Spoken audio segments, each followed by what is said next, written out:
প্রধানমন্ত্রী বলেন কেউ মরে নাই, হুজুররা সব গায়ে লাল রং মাখিয়ে শুয়েছিল। আমি ওই সময় কারাগারে বন্দী ছিলাম। লম্বা সময় কারা জীবনে আমি খুলনা কারাগারে ছিলাম। ঢাকা খুলনা আমাকে আনা নেওয়া করা হতো। হেফাজতে ইসলামের ঐতিহাসিক সমাবেশের মাত্র কয়েকদিন আগে ঢাকায় যখন টান টান উত্তেজনা, চরম উৎকণ্ঠার মধ্য দিয়ে দেশবাসী, রাজধানীবাসী, সেই সময় আমাকে ঢাকার কেন্দ্রীয় কারাগার থেকে খুলনায় নিয়ে যাওয়া হয়। তার পরপরই ঘটনা ঘটে। কারাগারে বসে রেডিও টেলিভিশনে মর্মান্তিক সেই দৃশ্যে আমি কিছুটা দেখেছি এবং খবর শুনেছি। আল্লামা মামুনুল হক, যিনি আজকের এই অনুষ্ঠানের সভাপতি, সেদিনকার শাপলা চত্বরের এই প্রচন্ড মুহুর্মুহু গুলি এবং শাহাদাতের নৃশংস ঘটনার মধ্যে দাঁড়িয়ে যে ঐতিহাসিক বক্তব্য দিচ্ছিলেন, রেডিওতে তার বিপ্লবী কণ্ঠে কয়েক সেকেন্ড বক্তব্য শোনানো হয়েছিল। সেই সময় ক্ষমতাসীন আওয়ামী লীগের সাধারণ সম্পাদক আশরাফুল ইসলাম শাপলা চত্বর ত্যাগ করার জন্য জনগণকে অনুরোধ জানিয়েছিলেন। তার প্রেক্ষিতে আল্লামা মামুনুল হক বলেছিলেন যে এই শাপলা চত্বরের তৌহিদি জনতা যে কোনো মূল্যে শাপলা চত্বর ত্যাগ করবে। তার নির্দেশকে প্রত্যাখ্যান করে তিনি বলিষ্ঠ কণ্ঠে শাপলা চত্বরে সমবেত হওয়ার আহ্বান জানিয়েছিলেন। সেই কণ্ঠটা আমি কারাগারে বসে শুনেছিলাম। সেই হত্যাকাণ্ড, সেই বর্বরতা, দুটো টেলিভিশনকে বন্ধ করে দেওয়া, সম্প্রচার বন্ধ করা, কিছুদিন পরে আল্লামা মামুনুল হক গ্রেপ্তার হলেন এবং ঢাকা থেকে তিনি খুলনা কারাগারে স্থানান্তরিত হলেন। আমার সঙ্গে তার খুলনা জেলখানায় দেখা হলো। আমরা কারাকক্ষে বসে সব স্মৃতিচারণ করেছি, শুনেছি। অনেকদিন আমরা একসঙ্গে এক কারাগারে ছিলাম। সুধীবৃন্দ, আমি কথাটা শেষ করতে চাই একটা কথা বলে। শুধু একটা 5ই মের সমাবেশকে নিয়েই কিন্তু এই ঘটনা ঘটেনি। এর একটা ইতিহাস, এর একটা প্রেক্ষাপট, এর একটা তাৎপর্যপূর্ণ পেছনের কিছু খবর আছে, ঘটনা আছে।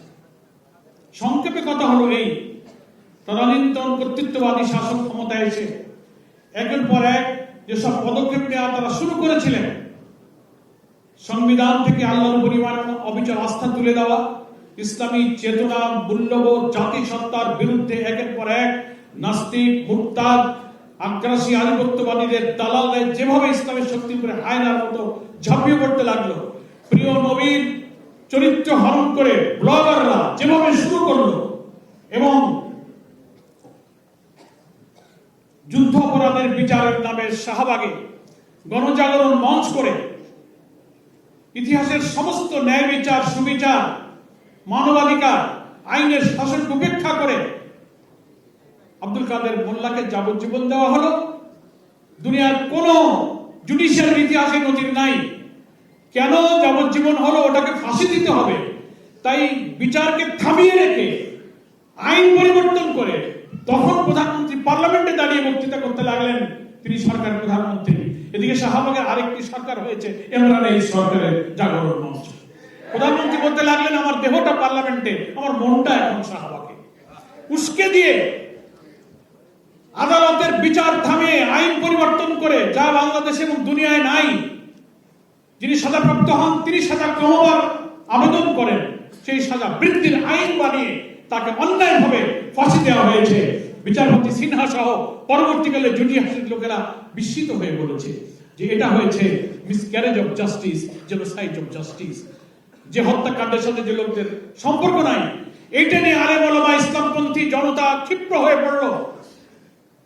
5ই মে এই ঘটনার আগে আধিপত্যবাদী শক্তির বিরুদ্ধে সংগ্রাম, ইসলামী জনতার বিরুদ্ধে কর্তৃত্ববাদী শাসকদের জুলুম নির্যাতন, সংবিধান থেকে ইসলামী চেতনাকে মুছে ফেলার ষড়যন্ত্র এমন ভাবে হচ্ছিল, তার একটা আউটবাস্ট হিসেবে হেফাজতে ইসলামের উদ্যোগে ইসলামী জনতা ঐতিহাসিক এই 5ই মের মহাসমাবেশের ডাক দিয়েছিল। এবং সেই মহাসমাবেশ কোন দলের ছিল না। যারা দেশকে ভালোবাসতেন, ইসলামী চেতনাকে ভালোবাসতেন, ইসলামী মূল্যবোধকে পছন্দ করতেন, সকলেই সেদিন এই হেফাজতে ইসলামের সমাবেশে সব কিছু নিয়ে এসে হাজির হয়েছিলেন। নৃশংসভাবে সেদিন সমস্ত বিদ্যুৎ সংযোগ বন্ধ করে দিয়ে প্রায় 2 লক্ষ গোলা বারুদ, আর্মস অ্যামুনিশন ব্যবহার করা হচ্ছে ওই দিন কালো রাত্রি এই হত্যাকাণ্ডের ব্যাপারে। প্রধানমন্ত্রী বলেন কেউ মরে নাই, হুজুররা সব গায়ে লাল রং মাখিয়ে শুয়েছিল। একটা দেশের প্রধানমন্ত্রী কি পরিমাণ মিথ্যা কথা বলতে পারে? অথচ তদন্তের ট্রাইব্যুনালে আজকে অপরাধ ট্রাইব্যুনাল যেটা সেখানে বিচার চলছে, যেমন জুলাই হত্যাকাণ্ডের, শাপলা হত্যাকাণ্ডের, ধীরে ধীরে তদন্তের 62 জনের উপরে হত্যা প্রমাণিত হওয়া গেছে, নিখোঁজ আছে। এজন্য আমরা মনে করি এটা কোনো সাধারণ ঘটনা ছিল না। দীর্ঘকালের ইসলামী জনতার প্রতি যে কর্তৃত্ববাদী সরকারের জুলুম নির্যাতনের একটা বিস্ফোরণ, একটা আউটবাস্ট হিসেবে সেদিন সমস্ত জনগণ রুখে দাঁড়িয়েছিল।